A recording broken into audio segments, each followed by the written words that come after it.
Now, President Trump was caught using some unfortunate language in a tweet where he fumed about impeachment. So now let me give you the tweet here.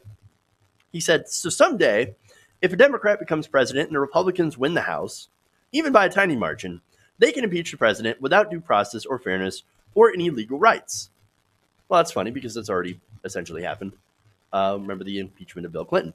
But he continues, he says, and this is where the unfortunate language comes into play. Quote, "All Republicans must remember what they are witnessing here, a lynching. But we will win." Ooh. Oh, boy. Okay. So now, for one, it's obvious that this is not what that is, right? There's actual allegations of crime, and they're going through due process by having impeachment inquiry. Then it goes to hearings, when there's official articles of impeachment, and then those are, presented by the House, and then the Senate gets to convict. So all of that right there, by the way, that is 100% due process. So, of course, he's wrong about that. But okay. So now, and of course, the reason here that they're bringing him up on impeachment, doing impeachment inquiries, of course, he was caught pressuring a foreign leader into doing political favors for him to look into his political opponents, not just Joe Biden, but also Elizabeth Warren. What does she have to do with Ukraine? Nothing. Not to mention foreign emoluments violations, alleged. And of course, here's the thing, again, nowhere near lynching, right? Again, due process. But he uses this disgusting language. And so, of course, outrage. So let me give you some of the responses here from African American members of Congress. Representative Bobby Hills, a Democrat from Illinois, says, "You think this impeachment is a lynching? What the hell is wrong with you? Do you know how many people who look like me have been lynched since the inception of this country by people who look like you? Delete this tweet." That is incredibly strong. So now, more, I've got House Majority Whip Representative James Clyburn, a Democrat from South Carolina. He said this, quote, "That is one word no president ought to apply to himself. I've studied presidential history quite a bit, and I don't know if we've ever seen anything quite like this." Well, we have not. Congressional Black Caucus Chairwoman Representative Karen Bass of California tweeted this, "You're comparing a constitutional process to the prevalent and systematic brutal torture of people in this country that look like me. Every time your back is up against a wall, you throw out one of these racial bombs." More. 2020 candidate Senator Cory Booker tweeted this, "Lynching is an act of terror used to uphold white supremacy. Try again." Oh, that's really, really strong. And then, of course, you have Julian Castro, another 2020 candidate, said this, "It is beyond shameful to use the word lynching to describe being held accountable for your actions." Well, that's certainly how they feel it. Representative Hakeem Jeffries told a press conference, quote, "The president shouldn't compare a constitutionally mandated impeachment inquiry to such a dangerous and dark chapter in our history." But it's not just Democrats. There's one Republican, that Senate Majority Whip John Thune. Here's what he said. He said that Trump's comparison was, quote, "inappropriate," and added that it was not appropriate in any context. As, of course, you will, that's, I guess, the strongest that a Republican will get on this. But there's more. So now, that's one side. So let's get to the defenses, right? So now, let's start out with Senator Lindsey Graham. He said this on Capitol Hill to reporters, quote, "This is a lynching in every sense. This is un-American." Except for, it's a white guy, happens to be the most powerful man in the world, who is facing legitimate investigations, full of due process, mandated by the Constitution, which, by the way, the Constitution couldn't be more American. I mean, other than that, Lindsey Graham's totally right. More reaction. So this is Senator Tim Scott. So Tim Scott is the GOP's only African-American senator.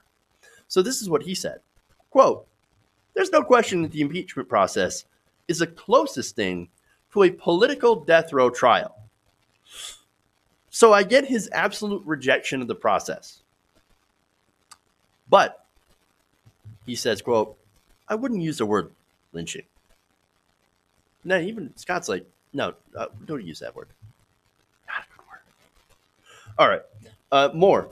Representative Jim Jordan, after being asked by CNN's Manu Raju if Trump's tweet was appropriate, said this, quote, the president's just frustrated. I mean, doesn't everybody throw out racially charged language and compare themselves to people who were literally murdered for the color of their skin every time you get frustrated? I know I do. I mean, you caught me. Come on, man. So now let me get to another one. This is Trump spokesperson Hogan Gidley on Fox News. Let's take a look. Would the president ever consider that maybe that was a poor choice of words and maybe rephrase his wording on impeachment?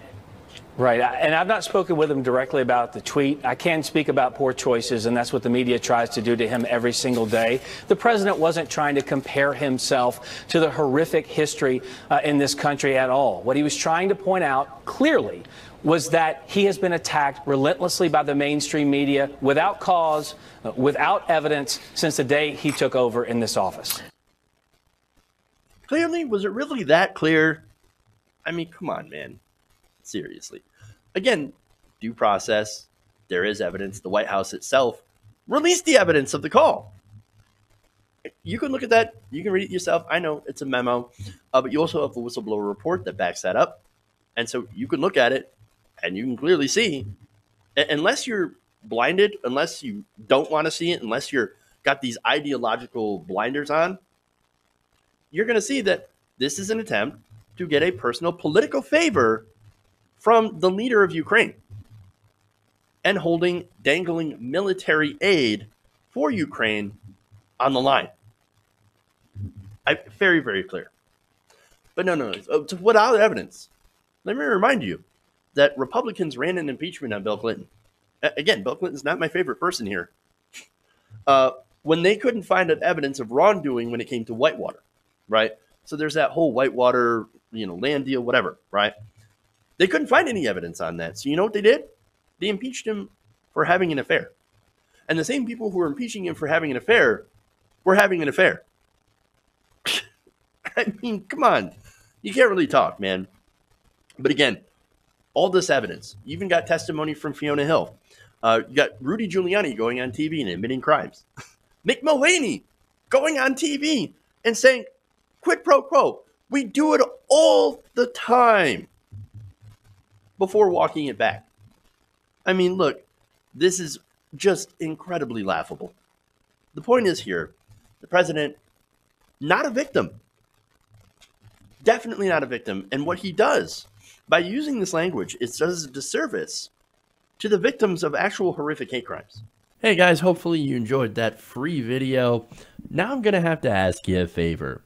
Between the demonetization and the YouTube algorithm messing around with view counts, etc., we're having a hard time adjusting to the new YouTube reality, which is where you guys come in.